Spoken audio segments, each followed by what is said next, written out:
TheatreFest 2021, this year's festival is on a pay-as-you-will basis. To donate, please visit theatrefest.co.uk and click donate in the menu bar. We would like to say a huge thank you to our festival sponsors, Taylor Homes, and to Philip for funding the purchase of equipment to make this happen. And also to Rosie Bratcher Solicitors, the Plurits and Anns, the Bridge Trust, Golden Lion and Town Sanity Management for providing spaces. Thank you for attending Fringe TheatreFest 2021. Enjoy the show. Hello everyone, and welcome to Storytime with Billy. It's so nice to see you all. Now, for some of you who know me, I'm somewhere that's a bit different today. I am in the beautiful Bridge Chambers in Barnstaple Town, and today I've come to share with you some of my favourite fairy stories, but in a slightly different way to how you would have heard them before. Now, I've got my big book of fairy tales right here. Do you have a favourite? Maybe you can tell the person who's sitting next to you, as I can't hear you, you must be quite a long way away from me. Do you have a favourite fairy tale? Mine is Pinocchio. So I love that he finally gets his dream come true in the end, although he does have to work quite hard to get there. Now, in the fairy tales, you may not know this, but actually they're quite closely linked together. And today, I've written a special poem that's going to tell you about how those fairy tales are linked. Would you like to hear it? Excellent! I'm hoping that's a yes, because I've worked really hard on this poem to share with you all. You've heard me sharing lots of stories by other people, and today I'm going to share something I've written all on my own. So, sit back, relax, and enjoy my fairy tale crossover poem inside my special fairy tale book. Are you ready? Then I'll begin. We all know many fairy tales. We've heard and seen them lots. But have you ever wondered of their intertwining plots? Yes, you heard me right. All the fairy tales are linked. The characters and storylines are closer than you think. So sit back, relax, and hear me out as I explain in finer detail about the close connections of your best-loved fairy tales. Now, there are many classic characters we could explore in greater depth, but due to our short timescale, we'll take a handful of the best. Take, for example, the humble wolf. You may know him as Big Bad. But when you come to think of it, his story is quite sad. Yes, I'll admit, he's no great saint, a predator through and through. But hunting prey, 3 pigs per se, is what wolves are born to do. All he wanted was a meal. A bacon is his choosing. But these 3 swine, they drew the line, and the wolf did end up losing. He huffed and he puffed with all his might. Alas, to no avail. And unfortunately, his born instinct led him to a boiling pail. Poor wolf.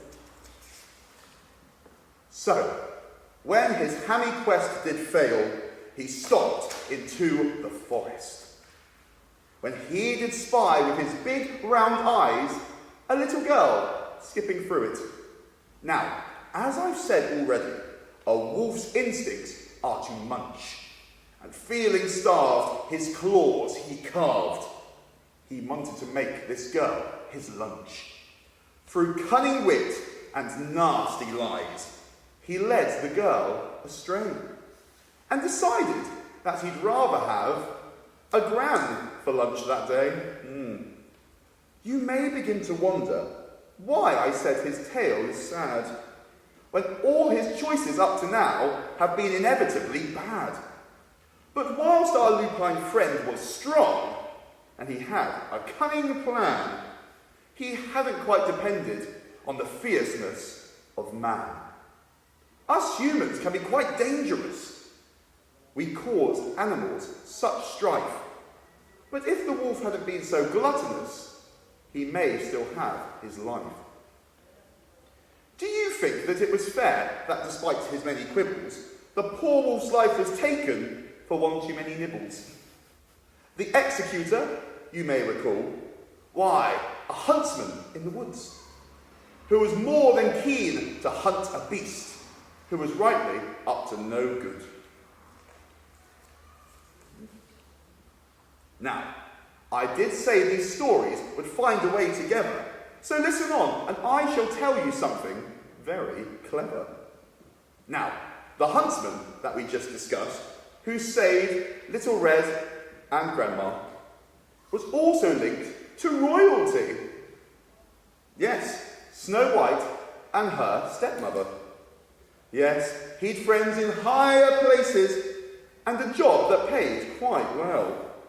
But the hunter hadn't counted on executing princesses as well. Now, wolves and beasts were A-OK. He had no qualms or woes. But getting rid of princesses was a great big fat no! He had little choice to argue, as his own life was tabooed. He had to kill the princess to maintain the queen's good mood.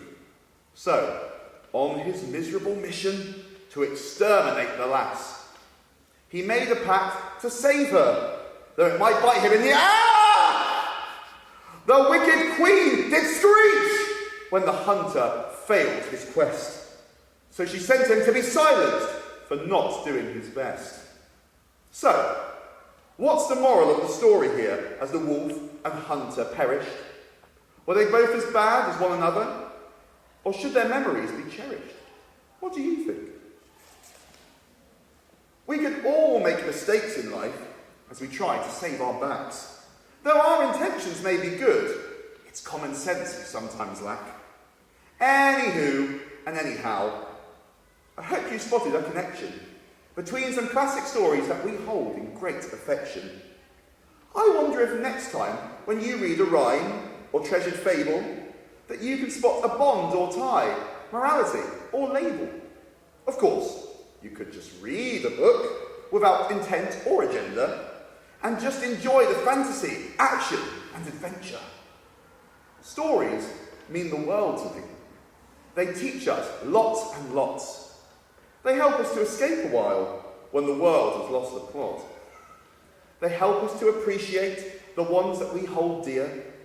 They teach us to be brave and smart and not give in to fear. Stories can inspire us to follow hopes and dreams. They make us laugh and smile and cry through a plethora of themes. So dive right into reading. It's sure to be divine. I've been Storytime with Billy. Stay safe, keep smiling, be kind.